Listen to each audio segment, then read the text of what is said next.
ನಾಡು ಸಿರಿಯಾಯಿತಲೆ ಪರಾಗ್ ಹಾವೇರಿಯಲ್ಲಿ ದೈವವಾಣಿ ನುಡಿದ ಗೊರವಯ್ಯ. ಹಿಂಗಾರು ಬೆಳೆಗಳು ಸಮೃದ್ಧಿ ಎಂದು ವಿಶ್ಲೇಷಣೆ.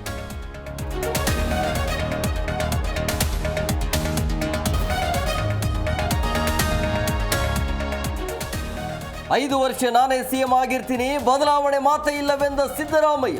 ಮೈಸೂರಲ್ಲಿ ಮುಖ್ಯಮಂತ್ರಿ ವಿಶ್ವಾಸ.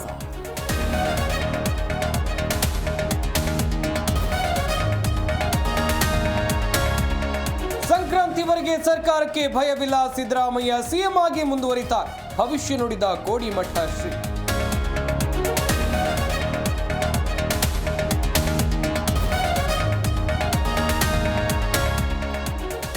ಜೈಲಿನಲ್ಲಿ ದರ್ಶನ್ ನರಕ ಯಾತನೆ, ಫಾರ್ಮ್ ಹೌಸ್ ಅಲ್ಲಿ ಪತ್ನಿಯಿಂದ ಆಯುಧ ಪೂಜೆ, ಡಚ್ ಪುತ್ರನ ಸಾರಥ್ಯದಲ್ಲಿ ನಡೆದ ಹಬ್ಬ.